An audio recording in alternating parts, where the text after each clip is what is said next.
Vamos estudar hoje a lição 42 do livro Religião dos Espíritos, que tem por título Nós Mesmos. Que é preciso trabalhar na conquista honesta do pão, todos sabemos. Obrigação para cada um no edifício social é problema pacífico.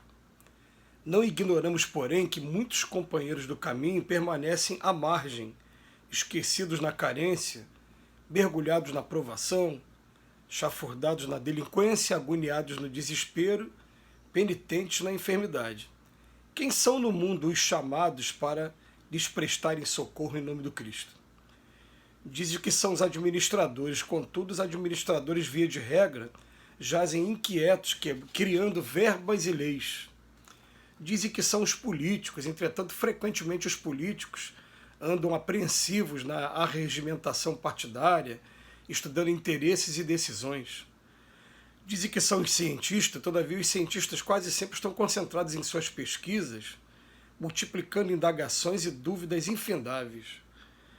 Dizem que são os filósofos, mas os filósofos, na maioria das vezes, respiram encarcerados em suas doutrinas, alentando tribunas e discussões. Dizem que são os milionários, todavia os milionários comumente sofrem responsabilidade sem conta, fiscalizando posses e haveres. Dizem que são os comerciantes, contudo os comerciantes muitas vezes caminham absorvidos em suas transações, conjugando assuntos de compra e venda.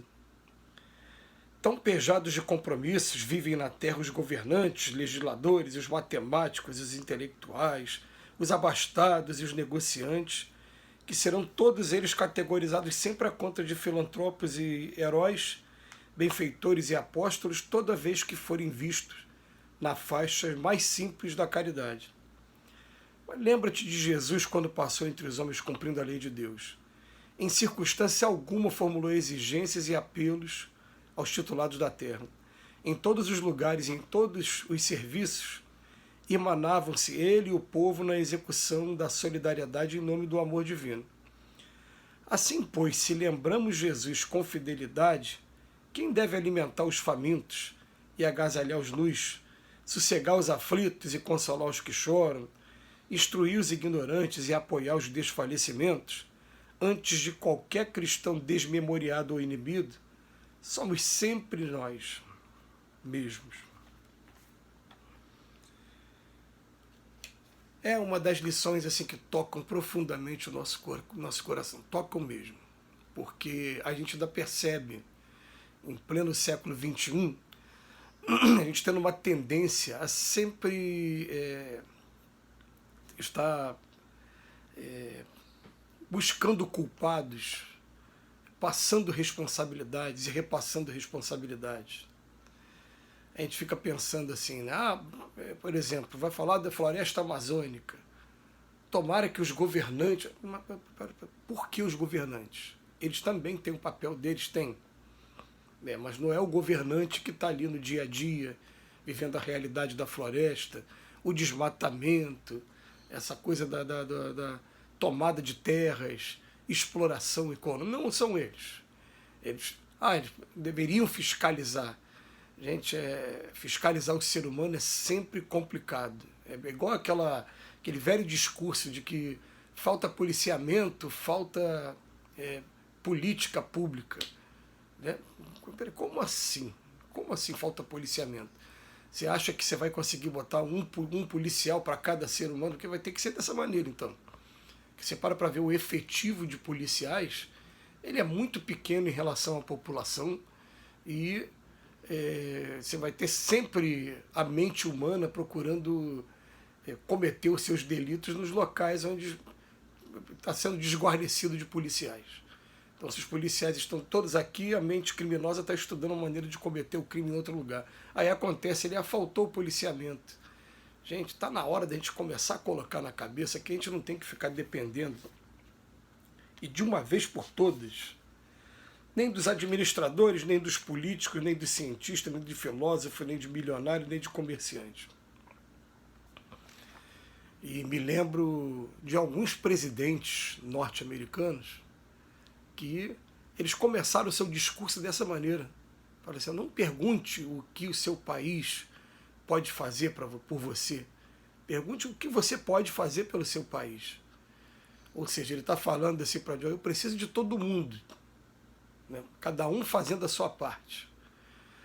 Principalmente quando o tema é esse que o Emmanuel está abordando hoje. Ele está falando o seguinte: tem muitos companheiros nossos que permanecem à margem, marginalizados de tudo.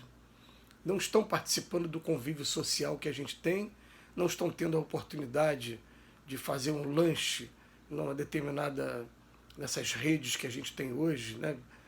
Pizza, fast food, não estão participando da vida social, estão marginalizados. Eles estão esquecidos na carência, estão mergulhados na prova dura que às vezes estão passando, ou então estão na delinquência, como a gente observa na triste realidade quando a gente passa na Avenida Brasil, hoje, determinados trechos, ou então estão agoniados no desespero, ou então estão penitentes, estão cumprindo pena na enfermidade, estão presos no próprio corpo físico. Então ele fala assim, ó, quem são no mundo aquelas pessoas que são chamadas para prestar socorro em nome do Cristo? Emociona a gente aqui, né? Quem são essas pessoas que são chamadas para fazer isso? A gente vai ficar o tempo todo terceirizando. É claro que a gente fica com o coração apertado, porque a gente sabe que tem muita dor e tem muita gente passando sufoco, mas a gente sabe também que, assim como a gente deve buscar o infortúnio oculto, como está lá no Evangelho, tem muitas portas que estão fechadas, até para a pessoa que quer prestar auxílio.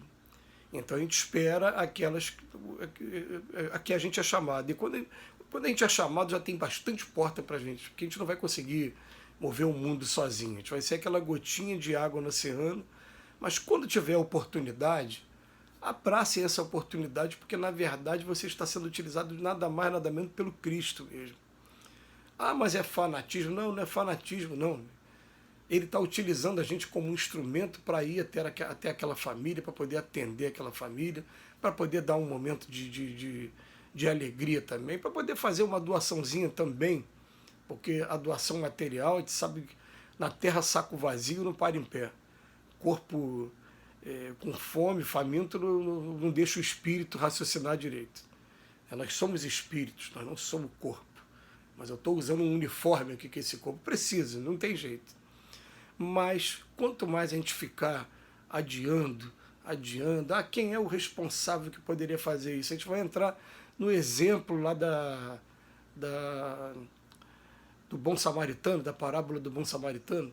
Todo mundo passava pelo rapaz que estava no chão e ninguém dava atenção, até que chegou um samaritano, e a lição é sempre muito profunda, porque na verdade quem chegou para prestar o auxílio foi aquela pessoa que você menos esperava, e aquela pessoa que era até discriminada naquela sociedade, que era o samaritano. A gente teve a oportunidade nesses anos de ver tanta coisa assim que emocionou a gente. O rapaz está na rua, morador de rua, mas caiu uma carteira, caiu dinheiro. Ele vai chamar a pessoa, vai falar assim, o seu dinheiro, toma o seu dinheiro de volta. Ele é morador de rua, ele está precisando muito, até para se alimentar, mas ele, na mente dele, não quer ficar com o dinheiro de ninguém. A gente teve a oportunidade de ver isso. A gente teve a oportunidade de ver cesta básica, em que a pessoa não precisa de determinado item da cesta básica. A gente montava a cesta básica com todo carinho e falava assim, não uso fubá. Olha, eu só consumo 1 quilo de açúcar, só não está sobrando. Aí ele mesmo vai lá e repõe, coloca, entrega para uma outra pessoa, ajuda na cesta básica de uma outra pessoa. E a gente fica olhando assim, meu Deus, olha só, não precisou ser um administrador, um cientista, um comerciante, um rico, não precisou de nada disso. Ele está fazendo ali na medida do que ele pode. A gente já teve a oportunidade de ver um menino que recebia também presente no Natal, e ele, quando completou 18 anos, 19 anos, que arrumou o primeiro emprego, a primeira coisa que ele foi fazer foi lá procurar gente querendo apadrinhar também uma criança, a partir de agora, e comprar aquele presente bem, ele sabe bem o que uma pessoa carente precisa de verdade. Então aquele presente ali tinha muito mais significado do que muitos outros presentes. A gente tem que aprender a fazer nós mesmos, como diz aqui a lição. Nós mesmos seremos utilizados como instrumento na mão do Cristo, se a gente quiser. Que Jesus nos abençoe hoje e sempre.